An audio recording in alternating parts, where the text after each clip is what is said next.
Oi pessoal, bem-vindo ao capítulo 7 da história da Irlanda. Capítulo 1 foi a pré-história, capítulo 2 foi os celtas chegando na ilha, se misturando com os nativos e nascendo o povo irlandês. No capítulo 3 falamos da consolidação da Igreja Católica na ilha. No capítulo 4 a gente fala dos vikings, no capítulo 5 da dominação normanda. No capítulo 6 a gente fala do nascimento da Igreja Anglicana, pelo rei Henrique VIII.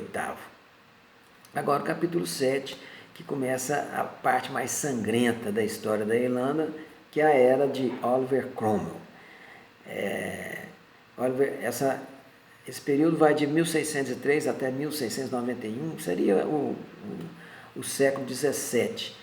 Muito conturbado, muita coisa aconteceu na Inglaterra. Eu tentei resumir aqui um pouquinho, porque tudo que aconteceu na Inglaterra nesse período foi retumbando de forma negativa lá na Irlanda. Começa com a briga, com a guerra que teve entre a Inglaterra com a Escócia. Como os dois estavam brigando, a Irlanda, muito oportunista, aproveitou para tentar retomar as terras. Você lembra que ele perdeu a guerra para a Inglaterra e perdeu simplesmente o direito de ter terra na própria terra deles. Eram os ingleses que eram donos das fazendas, etc. Então, como a Inglaterra estava brigando com a Escócia, e eram exatamente os escoceses e os ingleses que dominavam as terras ali no norte, eles tentaram retomar essas terras ali no norte, e começa uma guerra de 9 anos com os escoceses e com os ingleses. Os ingleses, de certa forma, abandonam essa guerra, porque começa uma outra guerra na Inglaterra, só que uma guerra civil, que agora a guerra gloriosa, que chama, foi entre os ingleses, os realistas e os parlamentaristas. Os realistas, na figura de Carlos I, teve o apoio dos irlandeses, porque ele prometeu que ia tratar melhor os católicos da Irlanda. Então, a Irlanda ficou do lado de Carlos I, só que a Irlanda sempre do lado errado, coitada. Os realistas perdem a guerra, eles matam Carlos I. E com a morte de Carlos I, Carlos II, que seria o sucessor, foge para a França. Ele vai voltar. E, enquanto isso, a Inglaterra fica sem rei.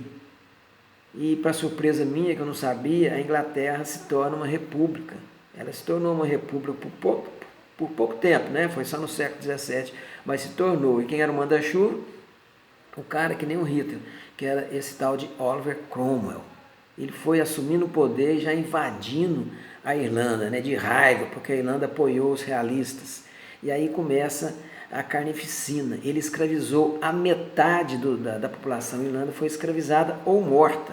Vários deportados, esses O'Neill, O'Connell, O'Brien, todos o apóstolo que existe na Austrália, que existe na ilha de Barbados, que existe lá nos Estados Unidos, são descendentes irlandeses que foram deportados na era Oliver Cromwell. Que mais? Eu anotei aqui porque é muita coisa. A invasão da Irlanda, a retomada das terras.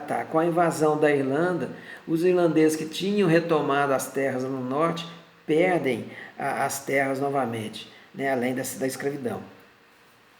E esse Oliver Cromwell ainda patrocina uma campanha que ela retumba até hoje, tem consequências até hoje, uma campanha de desumanização dos irlandeses. Lançou preconceito contra os irlandeses, eram intratáveis, eram nervosos, eram briguentos, e a única forma de dominar esse pessoal era escravizando. E até hoje o pessoal tem esse preconceito. Irlandês, o pessoal acha que irlandês é bravo, gosta de brigar. Isso é tudo preconceito que nasceu lá de Oliver Cromwell. Continuando. Depois vem... ele matou todos os padres católicos da Irlanda que estavam engajados nessa luta com os católicos irlandeses.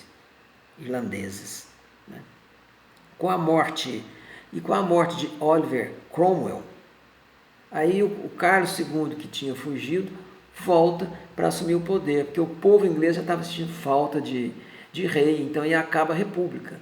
Aí Carlos II assume o poder, morre logo depois, aí entra no lugar dele Jaime II.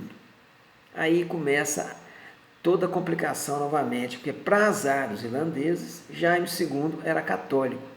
Foi o último rei católico que pintou lá na Inglaterra.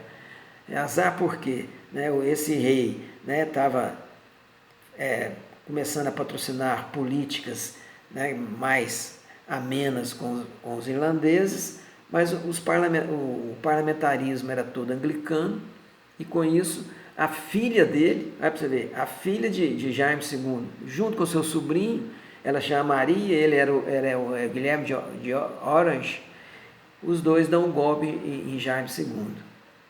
E Jaime II foge para a França. Aí a coisa piora mais ainda. Né? Esse Guilherme de Orange que fala, ele implanta a penal laws na Irlanda. Esse penal laws aí tirava mais direitos ainda dos irlandeses, né? E tinha alguns detalhes nas leis que beneficiavam aqueles que renunciavam ao catolicismo, né, para se juntar à religião anglicana. Só que o Jaime II ele não se dá por vencido. Depois de algum tempo lá na França, ele junta forças exatamente com os irlandeses para tentar invadir a Inglaterra e retomar o poder.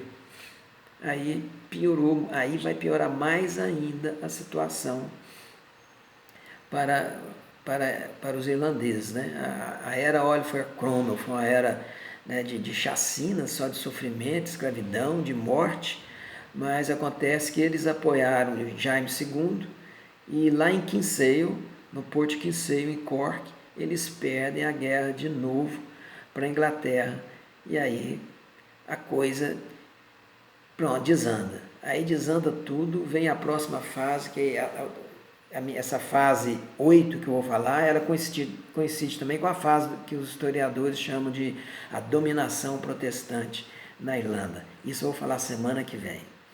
Para ilustrar essa fase, esse capítulo 7, a gente pode visitar uma estátua que fica lá em Cork, que é de uma mulher vendendo batata. Batata vai chegar ainda na Inglaterra. Nesse próximo capítulo chega a batata, não existia batata lá ainda não. Vendendo cebola, mostrando, ilustrando a época de fome e de miséria do povo irlandês nessa época. E um segundo ponto turístico é o próprio Porto de Kinsale. Né? É bom a gente ir lá ver que teve duas batalhas importantes lá, né? Da guerra anterior, né? Os espanhóis com os irlandeses perdendo a guerra para a Inglaterra, a batalha de Kinsale, né? E ali a Inglaterra fecha os canais para mandar comida para o povo irlandês, matando 60 mil irlandeses. Essa é a segunda batalha que eles perdem para a Inglaterra. Por isso que o Porto de Kinsale é importante a gente visitar. Então, semana que vem eu vou falar do capítulo 8, que é o período da dominação protestante, que vai de 1691 até 1800. Um abraço para todo mundo, até lá.